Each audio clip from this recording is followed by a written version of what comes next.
हम लोग आज कोलिजन के बारे में पढ़ेंगे। कोलिजन क्या होता है और कितने तरीके का होता है। ठीक है, तो कोलिजन में इन जनरल दो बॉडीज इन्वॉल्व होती हैं, दो से ज्यादा बॉडीज भी इन्वॉल्व हो सकती हैं। और कोलिजन को पहले हम डिवाइड करेंगे दो तरीके से। एक होगा हेड ऑन कोलिजन और दूसरा होता है ऑब्लिक कोलिजन। तो पहले हेड ऑन कोलिजन के बारे में समझते हैं। अगर ये बॉडी है और इसका सेंटर यहां पर है, तो ये बॉडी अपने सेंटर के अलॉन्ग मूव कर रही है, और एक दूसरी बॉडी है जिसका सेंटर भी इसी तरफ है और ये बॉडी इसी लाइन के अलॉन्ग मूव कर रही है। तो अगर आप ये डायग्राम देखें तो दोनों बॉडीज का जो मोशन है वो सेंटर टू सेंटर जोड़ने वाली लाइन के अलॉन्ग है। तो जब इस तरह का कोलिजन होता है, जब जब इनके सेंटर टू सेंटर एक ही लाइन की तरफ मूव करते हैं, जिसको हम लोग कहते हैं हेड ऑन कोलिजन। ठीक है, दूसरा होता है ऑब्लिक कोलिजन। ऑब्लिक कोलिजन में क्या होता है कि इन दोनों बॉडीज के जो सेंटर होते हैं वो डिफरेंट लाइन में होते हैं। जैसे एक बॉडी ये हो गई, दूसरी बॉडी ये हो गई। तो अब अगर अब इस डायग्राम को देखें तो इन दोनों बॉडीज के सेंटर जो है वो सेम लाइन के लॉन्ग मूव नहीं कर रहे हैं। ये बॉडी का सेंटर इस लाइन के लॉन्ग जा रहा है, इस बॉडी का सेंटर इस लाइन के लॉन्ग जा रहा है।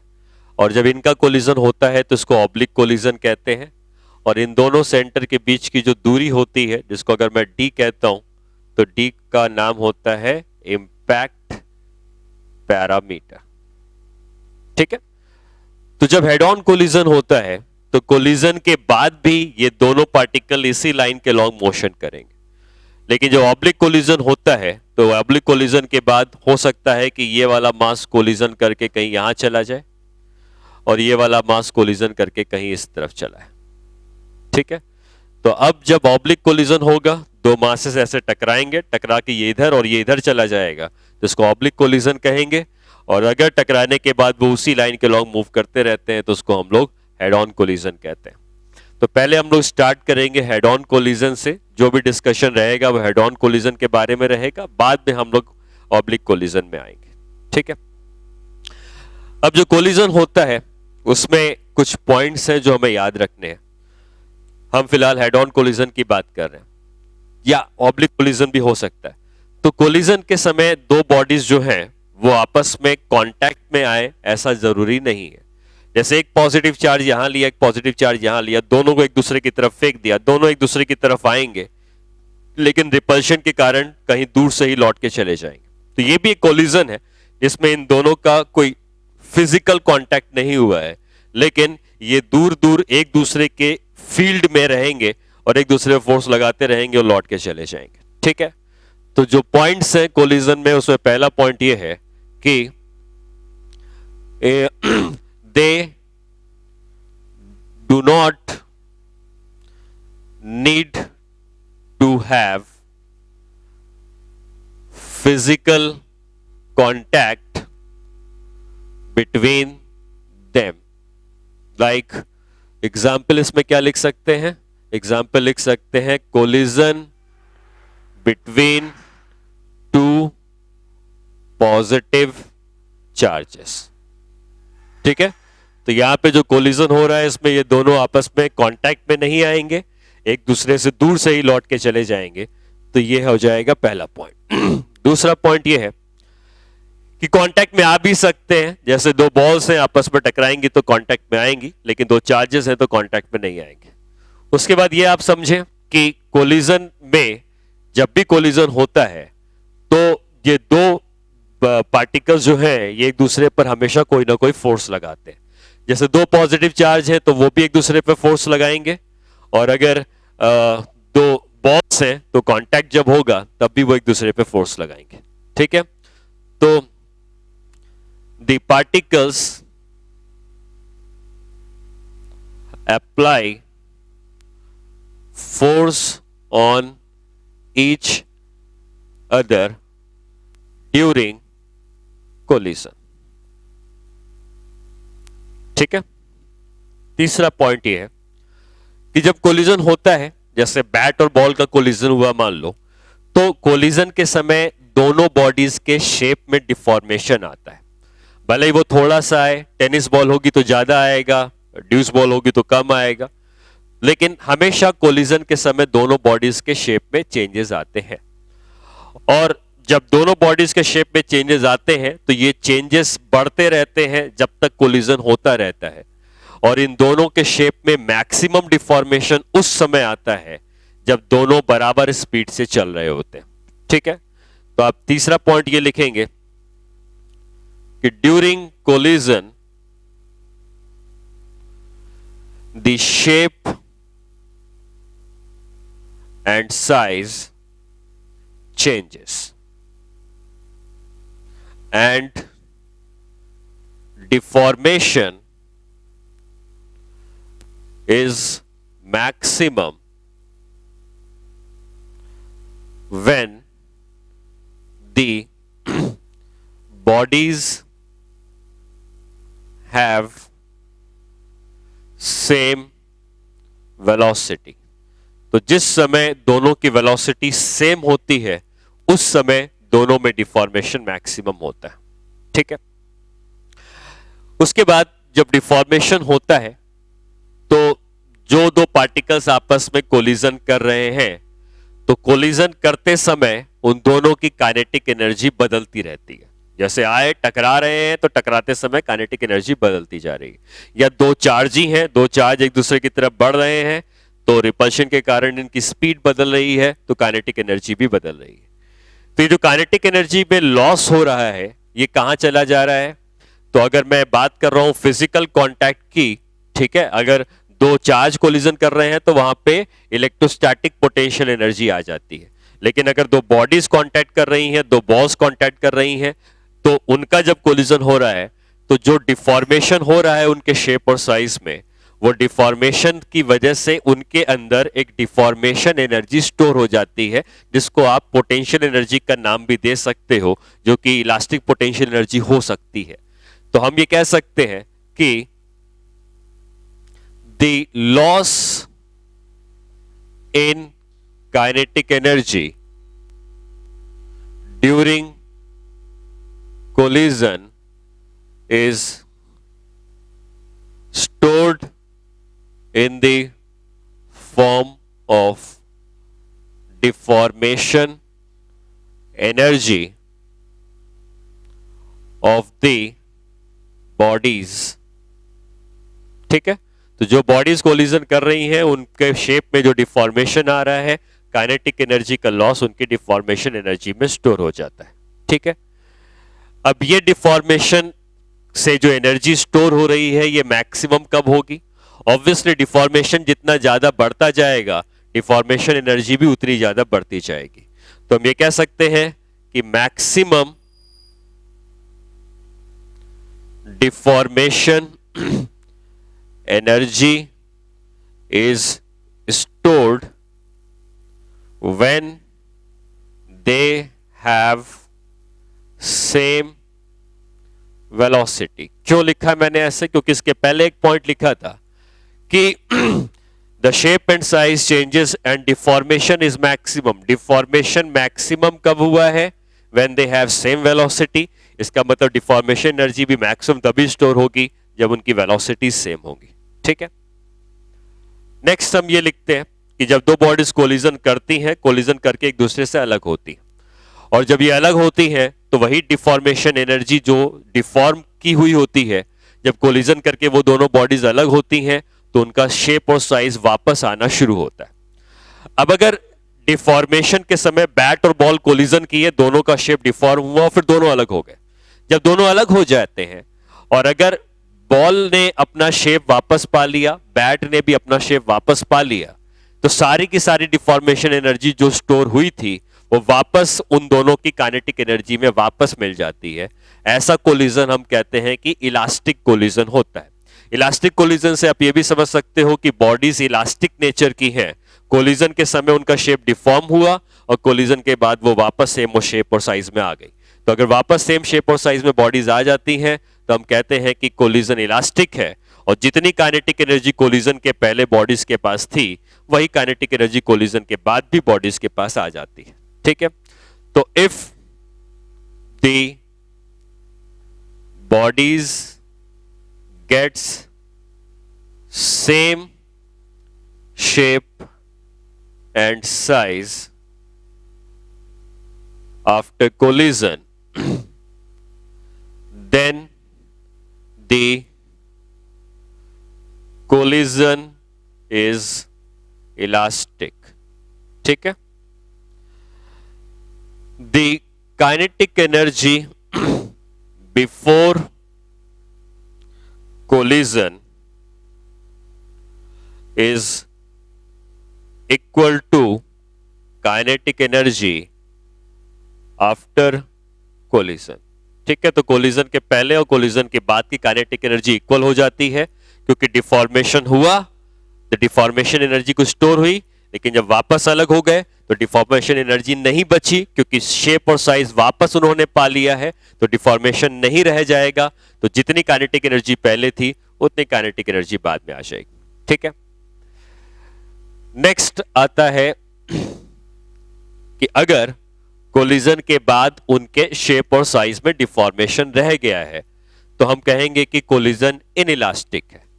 If there is a permanent change in shape and size, then collision is inelastic. ठीक है, collision is inelastic.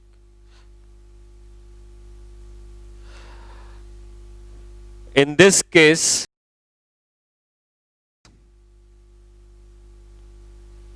there remains, and in this case there will be loss in kinetic energy in collision. ठीक है, तो जब किसी body का shape और size permanently deform हो चुका है तो वो डिफॉर्मेशन में कुछ एनर्जी ऑलरेडी स्टोर होके रह जाएगी, और ये जो एनर्जी स्टोर हो गई इसकी वजह से काइनेटिक एनर्जी जो पहले थी और जो काइनेटिक एनर्जी बाद में आएगी वो सेम नहीं रहेगी, तो काइनेटिक एनर्जी का लॉस हो जाता है। ठीक है, तो काइनेटिक एनर्जी का लॉस इनइलास्टिक कोलिजन में होता है। नेक्स्ट ये है कि ऐसा भी हो सकता है कि जो दो बॉडीज आपस में टकरा रही हैं, टकराते समय उसमें मैक्सिमम डिफॉर्मेशन कब आता था? जब दोनों की काइनेटिक एनर्जी सेम हो जाती थी, या सॉरी दोनों की वेलोसिटी सेम हो जाती थी। तो टकराने के बाद अगर दोनों बॉडीज एक दूसरे से जुड़ जाएं और जुड़ने के बाद अगर एक संग चलने लगे तो दोनों की वेलोसिटी सेम हो जाएगी, और ऐसे केस में जब दोनों की वेलोसिटी सेम होती है तो डिफॉर्मेशन मैक्सिमम होता है, और ये जो मैक्सिमम डिफॉर्मेशन हम लोग यूज कर रहे हैं, हम कहेंगे कि डिफॉर्मेशन के पास मैक्सिमम एनर्जी चली गई है तो काइनेटिक एनर्जी का लॉस भी मैक्सिमम होता है। ठीक है, तो नेक्स्ट लिखते हैं कि if after collision both bodies travel with same velocity. Same velocity का मतलब आप कह सकते हो stick to each other, then there will be maximum loss in kinetic energy. क्योंकि आपको पता है कि जब दोनों सेम वेलोसिटी से चलेंगे तो मैक्सिमम डिफॉर्मेशन हुआ होगा उस केस में, और जब भी मैक्सिमम डिफॉर्मेशन होता है तो काइनेटिक एनर्जी का लॉस जो होगा डिफॉर्मेशन करने में मैक्सिमम हो जाएगा, तो maximum loss in kinetic energy. This type of collision is called perfectly in elastic collision. ठीक है, इस कोलिजन को हम कहते हैं परफेक्टली इन इलास्टिक। तो बेसिकली कोलिजन हमने तीन पार्ट में डिवाइड किए हैं, elastic, in elastic and perfectly in elastic. Elastic में बॉडीज का शेप और साइज वापस मिल जाता है, कोई भी काइनेटिक एनर्जी का लॉस नहीं होता है। इन इलास्टिक में वापस नहीं मिलता है, काइनेटिक एनर्जी का लॉस होता है, और परफेक्टली इन इलास्टिक में भी शेप और साइज वापस नहीं मिलता है, लेकिन इस केस में डिफॉर्मेशन मैक्सिमम रहता है और दोनों सेम वेलोसिटी से बढ़ते हैं, और इस केस में मैक्सिमम काइनेटिक एनर्जी का लॉस होगा और कोलिजन को कहेंगे परफेक्टली इनइलास्टिक। ठीक है, तो ये 3 टाइप के कोलिजन है जो हमें पढ़ने हैं। अच्छा, अब अगर हम इस बात को समझें कि कोलिजन जब होता है किसी भी दो बॉडीज के बीच में, तो उसमें इंटरनल फोर्स इन्वॉल्व होते हैं। दो बॉडीज टकराई तो ये दोनों ने जो दूसरे फोर्स लगाया है वो इंटरनल फोर्स है, और क्योंकि कोई एक्सटर्नल फोर्स नहीं लगा है तो एक बात हम हमेशा यूज करेंगे कि momentum is conserved in all types of collision. अगर कोई और एक्सटर्नल फोर्स आके नहीं लग रहा है, फ्रिक्शन वगैरह नहीं है, आपस में खाली एक दूसरे पे फोर्स लग रहा है, तो मोमेंटम हमेशा आप कंजर्व करवा सकते हो।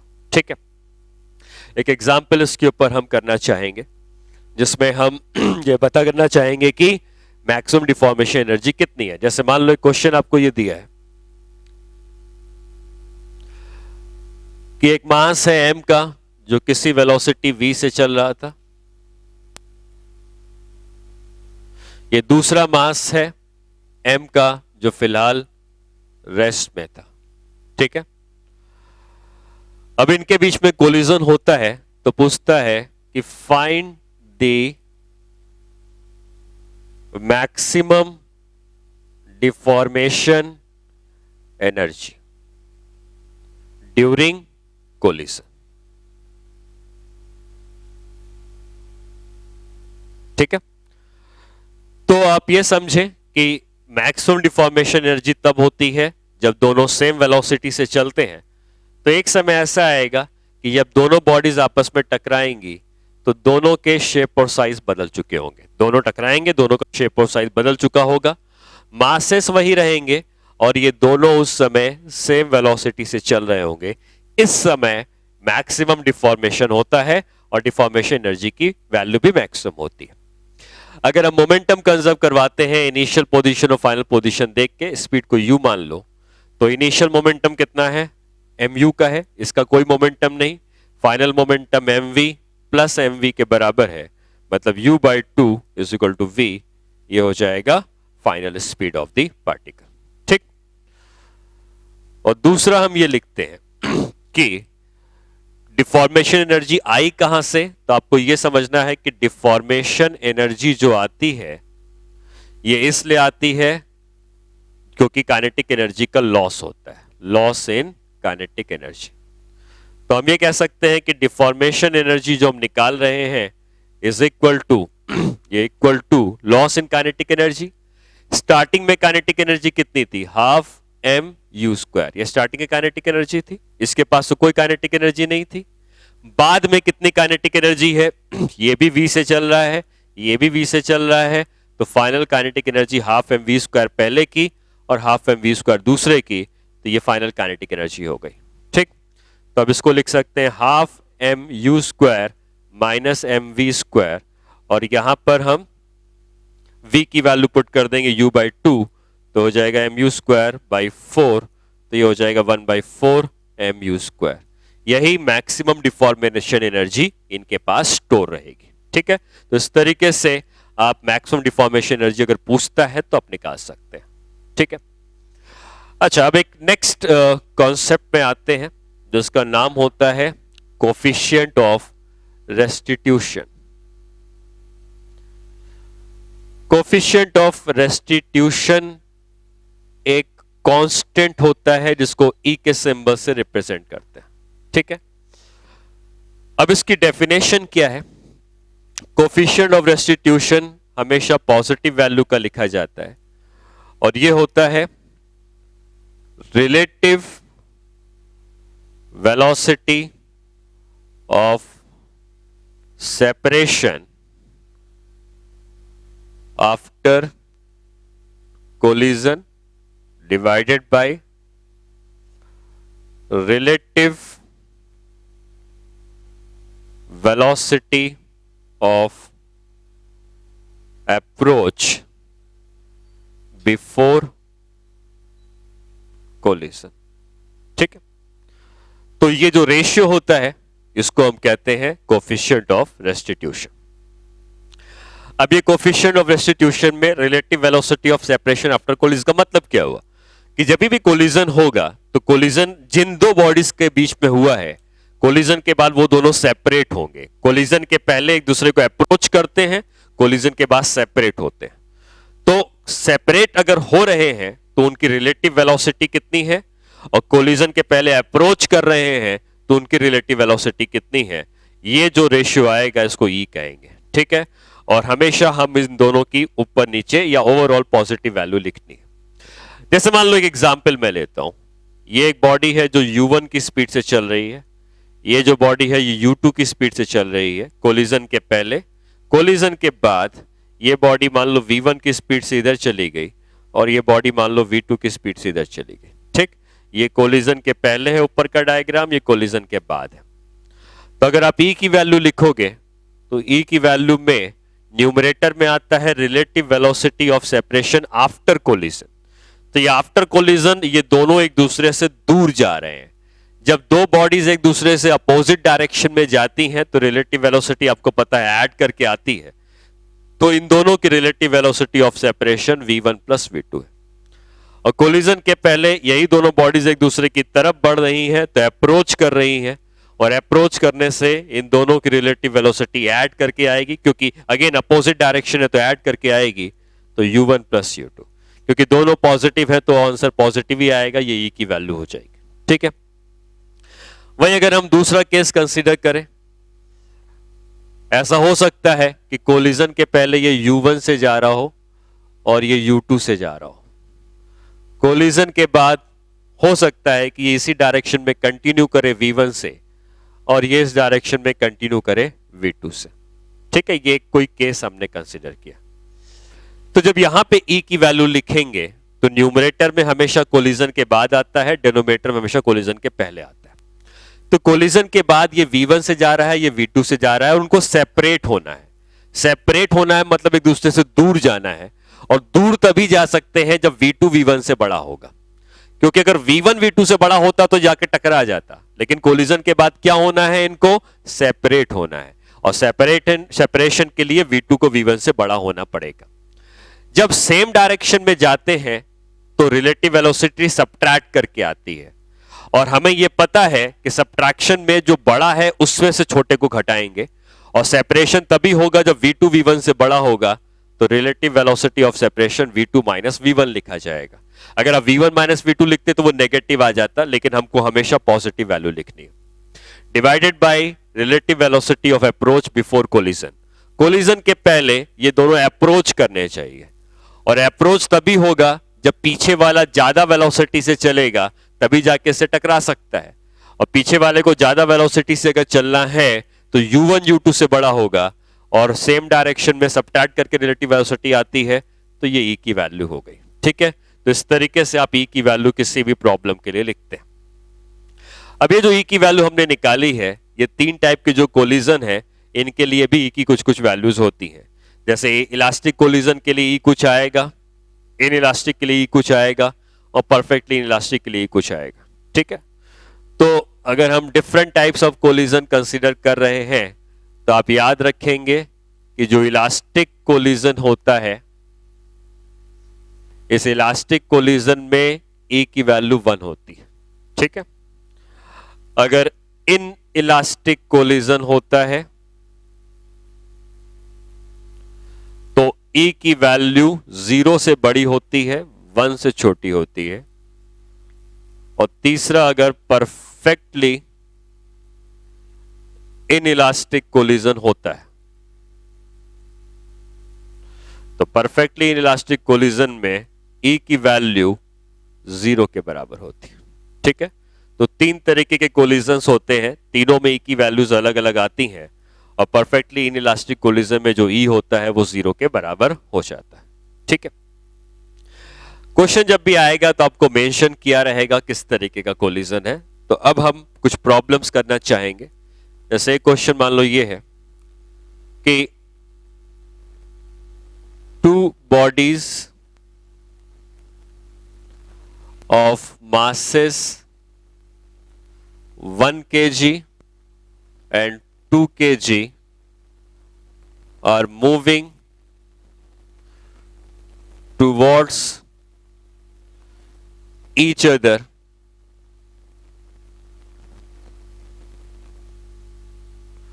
with speed of 1 meter per second and 2 meter per second.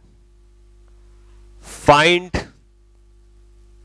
their velocity after collision if E is equal to half. ठीक है, आपको बता दिया है कि कोलिजन जो है वो इनइलास्टिक है क्योंकि E की वैल्यू 1/2 है, तो 0 से 1 के बीच में है, तो इनइलास्टिक कोलिजन है। तो हमें इस कोलिजन के लिए पूछा गया है कि फाइनल वेलोसिटीज क्या क्या होंगी। तो अगर हमारे पास एक मास है 1 kg का और दूसरा मास है 2 kg का, तो ये दोनों एक दूसरे की तरफ जा रहे हैं। 1 kg वाले की स्पीड 1 मीटर पर सेकेंड है, 2 kg की जो स्पीड है वो 2 मीटर पर सेकेंड है। कोलिजन के बाद जो है ये दोनों किस तरफ जाते हैं हमें ये नहीं पता, तो ये आप कोई भी डायरेक्शन मान सकते हो इनके जाने का, उससे आंसर में कोई फर्क नहीं पड़ेगा। अगर आपने डायरेक्शन सही माना होगा तो वेलोसिटी की वैल्यू पॉजिटिव आ जाएगी, और अगर गलत माना होगा तो वेलोसिटी की वैल्यू नेगेटिव आ जाएगी। तो नेगेटिव वेलोसिटी का मतलब यह है कि आपने डायरेक्शन जो माना है खाली वो गलत है, लेकिन जो वैल्यू आई है वेलोसिटी की वो सेम रहेगी। ठीक है, तो जैसे मान लो ये 1 और 2 से जा रहे थे, मान लिया जाए कोलिजन के बाद ये जाने लगता है इस तरफ स्पीड से v1 की स्पीड से, और ये जाने लगता है इस तरफ v2 की स्पीड से। मैंने कहा ना आप कोई भी डायरेक्शन मान सकते हैं, चलो मैंने इसको उल्टा मान लिया v1, ठीक है, कोई फर्क नहीं पड़ता, आपने कोई भी डायरेक्शन मान लिया। उल्टा डायरेक्शन मानने से क्या होता है कि कौन बड़ा है कौन छोटा है कोई फर्क नहीं पड़ता। E की वैल्यू लिखते समय अपोजिट डायरेक्शन में है तो रिलेटिव वेलोसिटी ऐड करके आती है।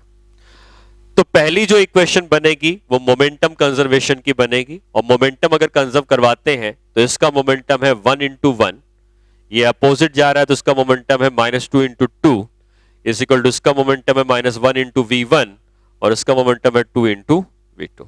ठीक है, राइट पॉजिटिव लेफ्ट नेगेटिव, तो यहां -3 बचेगा, तो हम लिख सकते हैं -3 is equal to -v1 plus 2v2। ये पहली इक्वेशन कही जाएगी।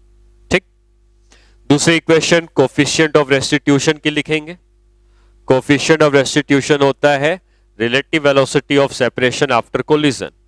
तो कोलिजन के बाद क्योंकि ये दोनों एक दूसरे से सेपरेट हो रहे हैं तो relative velocity of separation v1 plus v2 है, और कोलिजन के पहले ये दोनों एक दूसरे को अप्रोच कर रहे हैं, अपोजिट है तो सीधे सीधे ऐड करके आ जाएगा। मतलब यहां से कह सकते हो कि v1 प्लस v2 की जो वैल्यू है ये 3/2 के बराबर। तो आप देख सकते हैं दो इक्वेशन है, एक ये है और एक ये। तो इस इक्वेशन को अगर मैं यहां रख दूं तो ये है -v1 plus 2v2 is equal to -3, यही इक्वेशन मैंने वहां रख दी। और अब इन दोनों इक्वेशन को अगर हम जोड़ देंगे तो v1 कैंसिल आउट हो जाएगा और यहां मिलेगा 3v2 इज इक्वल टू -3/2 या v2 is equal to -half. v2 -half इसलिए आया है कि हमने जो डायरेक्शन माना है इसका वो राइट में नहीं है बल्कि लेफ्ट में है। वैल्यू वही 1/2 मीटर पर सेकंड की होगी, लेकिन जो डायरेक्शन हमने इसका राइट में माना है वो राइट ना होके लेफ्ट डायरेक्शन होगा 1/2 मीटर पर सेकंड का। ठीक, और v2 अगर मिल गया है तो v1 निकालना है, इस v2 को उठा के यहां रख देंगे तो हम कह सकते हैं v1 plus half is equal to 3/2, sorry v1 minus half is equal to 3/2। ये हाफ इधर चला जाएगा तो v1 की वैल्यू हो जाएगी 2 के बराबर, और v1 की वैल्यू पॉजिटिव आई है, इसका मतलब जो डायरेक्शन हमने v1 का माना है वो सही है और ये इस तरफ 2 मीटर पर सेकंड की स्पीड से जा रहा होगा। ठीक है, क्योंकि ये कोलिजन इनइलास्टिक है तो ऑब्वियसली काइनेटिक एनर्जी का लॉस हुआ है। कई बार वो जो लॉस होता है वो आपसे इस तरीके से पूछता है कि find the amount of heat energy या लाइट एनर्जी या लॉस इन काइनेटिक एनर्जी, एक ही बात। तो आप ये समझे कि काइनेटिक एनर्जी का जो लॉस हो रहा है हम वो डिफॉर्मेशन एनर्जी में मानते हैं, लेकिन वो अगर पूछता है कि हीट एनर्जी कितनी है तो हम ये मानेंगे काइनेटिक एनर्जी का लॉस हीट के फॉर्म में रिलीज हो गया है। ठीक है, तो अगर हमको इसी प्रॉब्लम में ये पूछता कि find the loss in kinetic energy, ठीक है, या find the amount of heat energy develop, एक ही बात है। तो ठीक है, तो ये हम कैसे निकालेंगे? तो हमें यह समझना है कि जो भी हीट एनर्जी है या जो लॉस इन काइनेटिक एनर्जी है, इसमें हम निकालेंगे loss in kinetic energy. Loss in kinetic energy का मतलब kinetic energy before collision minus kinetic energy after collision. तो काइनेटिक एनर्जी बिफोर कोलिजन, तो बिफोर कोलिजन काइनेटिक एनर्जी कितनी है? हाफ इंटू 1 का स्क्वायर, आपको स्पीड पता थी, और दूसरे वाली कितनी थी? हाफ 2 का स्क्वायर। 1 kg का मास 1 से चल रहा था, 2 kg का मास 2 से चल रहा था। ये काइनेटिक एनर्जी बिफोर कोलिजन है, minus after collision. After collision हमने निकाला है कि काइनेटिक एनर्जी जो 1 kg वाले मास की थी, 1 kg वाले मास की काइनेटिक एनर्जी कितनी थी, स्पीड कितनी थी? v1, और v1 आया था 2, और v2 आया था माइनस हाफ। वैल्यू हम प्लस ही लेंगे। तो अगर हम पुट कर दें तो half into 1 into 2 square plus half into 2 into half का स्क्वायर। ठीक है, ये दोनों की काइनेटिक एनर्जी हो गई। तो ये कितना आ जाएगा? ये आएगा 1/2, 4 8 4 आएगा, माइनस ये 2 आएगा, और ये माइनस 1/4 आएगा। ठीक है, तो ये हो जाएगा 4 प्लस इतना, तो ये हो जाएगा 9/2, माइनस ये हो जाएगा 4 2 8, 9/4। तो ये 9/4 जूल, इतना हम कह सकते हैं काइनेटिक एनर्जी का लॉस होना चाहिए। ठीक है, तो इस तरीके से आप काइनेटिक एनर्जी का लॉस निकाल सकते हैं। तो क्वेश्चन में कोलिजन कोई भी दे सकता है, इलास्टिक, इनइलास्टिक, परफेक्ट इलास्टिक। दो इक्वेशन फ्रेम करनी होती है, एक मोमेंटम कंजर्वेशन की इक्वेशन और दूसरा कोफिशिएंट ऑफ रेस्टिट्यूशन की इक्वेशन, और उससे आप दोनों की वेलोसिटी निकाल सकते हैं, और फिर जो भी क्वेश्चन ने पूछा है वो निकाला जा सकता है। ठीक है, तो नेक्स्ट क्लास में हम लोग इसी कोलिजन के पार्ट को और कैरी करेंगे, और हम डिफरेंट टाइप की प्रॉब्लम देखेंगे कि और कौन कौन सी प्रॉब्लम इस पार्टिकुलर चैप्टर में बन सकती है।